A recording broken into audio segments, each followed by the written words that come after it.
Assalamualaikum warahmatullahi wabarakatuh. Pada video kali ini saya akan membahas tentang 3 jenis metode pengembangan perangkat lunak atau yang lebih dikenal dengan sebutan software development methodologies. Langsung saja ke topik pembahasan yang akan dijelaskan pada slide berikutnya.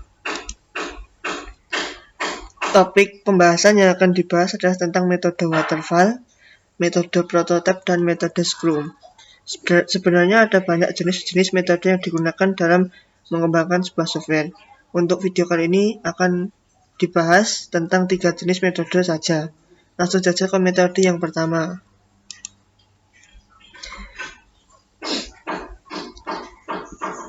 Yang pertama yaitu metode waterfall. Apa itu metode waterfall? Metode waterfall adalah salah satu jenis model pengembangan aplikasi yang mana menekankan pada fase yang berurutan dan sistematis. Untuk model pengembangannya dapat dianalogikan seperti air terjun, di mana setiap tahap dikerjakan secara berurutan, mulai dari atas hingga ke bawah. Jadi untuk setiap tahapan tidak boleh dikerjakan secara bersamaan. Model ini juga termasuk ke dalam pengembangan perangkat lunak yang terbilang kurang iteratif dan fleksibel, karena proses yang mengarah pada satu arah saja seperti air terjun. Lanjut ke sejarah model waterfall. Penggunaan metode waterfall pertama kali diperkenalkan oleh Herbert D. Bennington di Simpson on Advanced Programming Method for Digital Computer pada tanggal 29 Juni 1956. Presentasi tersebut menjelaskan tentang pengembangan perangkat lunak untuk SAGE, Semi-Automatic Ground Environment. Pada tahun 1983 dipresentasikan kembali oleh Bennington dan menjelaskan tentang fase-fase dalam proses pengembangannya. Lanjut ke tahapan model waterfall. Terdapat 6 tahapan pada model waterfall, yaitu requirement analysis, system design, implementation, testing, development, dan maintenance. Untuk penjelasannya akan dibahas pada slide selanjutnya. Tahapan yang pertama yaitu requirement analysis. Tahapan metode waterfall yang pertama adalah mempersiapkan dan menganalisa kebutuhan dari software yang akan dikerjakan yang dapat berupa dari hasil wawancara, survei, studi literatur, observasi, hingga diskusi. Biasanya dalam sebuah perusahaan, tim analisis akan menggali informasi sebanyak-banyaknya dari klien atau user yang menginginkan produk beserta dengan kebutuhan sistemnya. Selain itu juga dapat mengetahui setiap batasan dari perangkat lunak yang akan dibuat. Lalu yang kedua yaitu sistem desain. Tahap yang selanjutnya adalah pembuatan desain aplikasi sebelum masuk pada proses coding. Tujuan dari tahap ini adalah supaya mempunyai gambaran yang jelas mengenai tampilan dan antarmuka software yang kemudian akan dieksekusi oleh tim programmer.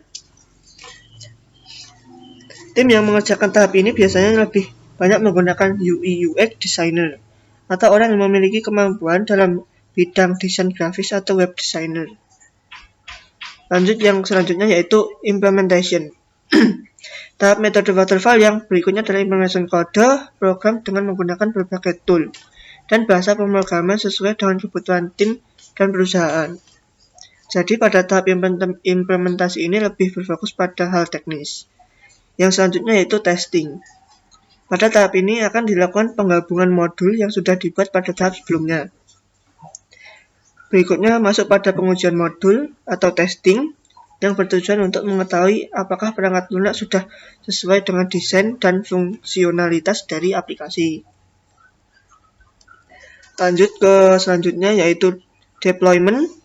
Deployment merupakan petunjuk penting yang mengarah pada modifikasi fungsi, fitur, dan langkah yang akan diambil untuk perkembangan selanjutnya. Deployment memiliki 3 aksi, yaitu delivery atau bagian penyampaian, support pendukung, dan feedback respon. Yang terakhir yaitu maintenance. Tahap metode waterfall yang terakhir adalah proses perbaikan dari aplikasi. Untuk proses pemeliharaan, memungkinkan pengembang untuk melakukan perbaikan terhadap kesalahan yang ditemukan pada aplikasi setelah digunakan oleh user. Yang selanjutnya yaitu kelebihan dan kekurangannya model waterfall. Yang pertama yaitu kelebihan. Yang pertama yaitu workflow yang jelas. Kedua, hasil dokumen yang baik. 3, dapat menghemat biaya. 4, digunakan untuk pengembangan software berskala besar. Metode ini sangat cocok untuk menjalankan pembuatan aplikasi berskala besar yang melibatkan banyak sumber daya manusia dan prosedur kerja yang kompleks. Akan tetapi model ini juga dapat digunakan untuk proyek berskala kecil dan menengah. Tentu saja disesuaikan dengan kondisi dan kebutuhan proyek yang diambil. Yang kedua yaitu kekurangan model waterfall. Yaitu yang pertama membutuhkan tim yang solid. Kedua, masih kurangnya fleksibilitas. 3, tidak dapat melihat gambaran sistem dengan jelas. 4, membutuhkan waktu pengerjaan yang lama. Karena dilakukan satu persatu dan membutuhkan waktu yang lama. Tim tidak akan bisa melakukan proses coding jika tim desainer belum menampilkan tampilan desain dari aplikasi. Lanjut metode yang kedua yaitu metode prototype. Pengertian prototype yaitu salah satu metode siklus hidup sistem yang didasarkan pada konsep model bekerja atau working model. Tujuannya adalah mengembangkan model menjadi sistem final. Artinya sistem akan dikembangkan lebih cepat dan biayanya lebih rendah.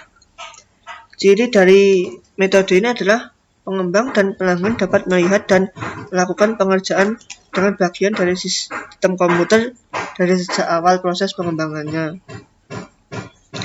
Ini merupakan fase atau tahapan metode prototype. Untuk penjelasannya akan dijelaskan di bawah. Yang pertama yaitu pengumpulan kebutuhan.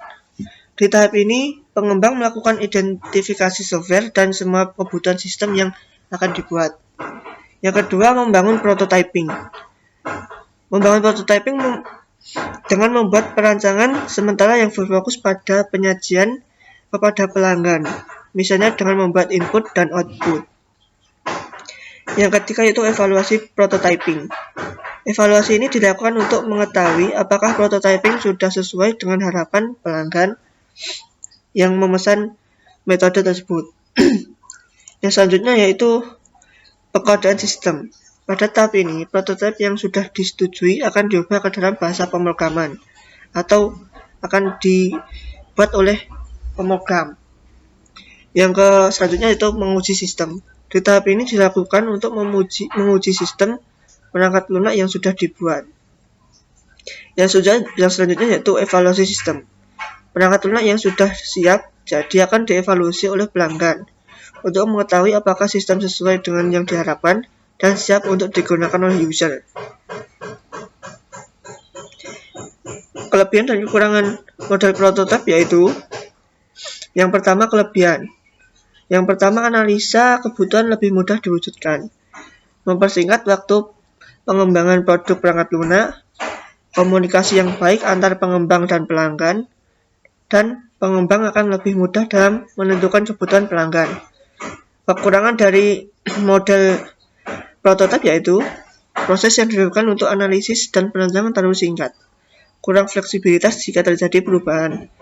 Walaupun pemakai melihat berbagai perbaikan dari versi prototipe, tetapi pemakai mungkin tidak menyadari bahwa versi tersebut dibuat tanpa memperhatikan kualitas dan pemeliharaan jangka panjang.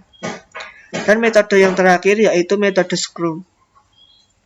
Scrum model merupakan framework untuk manajemen pengembangan software yang bertumbuh pada kekuatan kolaborasi tim, instrumental produk, dan proses iterasi untuk mewujudkan hasil akhir. Scrum dinilai dapat menghasilkan kualitas perangkat lunak yang baik, sesuai dengan keinginan pengguna atau user. Dapat digunakan dalam proyek besar maupun kecil, dan mudah untuk mengadopsi perubahan. Scrum mempunyai 3 elemen. Elemen yang pertama yaitu Product Owner. Product Owner merupakan penjembatan antara klien dengan tim development. Product Owner bertugas akan menuliskan spesifikasi sesuai cara pandang klien. Di lain pihak harus punya empati terhadap anggota tim. Yang kedua yaitu Team Member. Dilihat dari namanya jelas yaitu anggota tim. Anggota yang akan merancang pengembangan perangkat lunak tersebut. Yang ketiga yaitu Scrum Master. Scrum Master akan mencegah hal-hal yang mengalihkan fokus tim. Scrum Master akan membuat suasana kondusif supaya tim dapat bekerja dan mencapai tujuan atau goal. Yang selanjutnya yaitu tahapan Scrum. Berbeda dengan tahapan-tahapan sebelumnya, Scrum memiliki batas waktu pengerjaan dalam pengembangan software. Misalnya berupa 24 jam atau 30 hari. Tahapan metode Scrum dapat dijelaskan sebagai berikut. Product owner mendata seluruh permintaan terhadap produk sesuai prioritasnya. Yang kedua, Scrum Team memilih salah satu pekerjaan atau item dari list prioritas product owner. Scrum Team mengerjakan sesuai metode, bidang, dan permintaan yang telah disepakati bersama-sama. Yang keempat, Scrum Master memastikan seluruh Scrum Team bekerja sesuai rencana awal dari target pembuatan. Yang kelima, di akhir waktu yang disediakan atau ketika developer tim telah menyelesaikan pekerjaannya, maka pekerjaan harus sudah siap untuk dikirim. Yang keenam yaitu review pekerjaan Scrum Team. Mereview seluruh pekerjaan yang telah dikerjakan oleh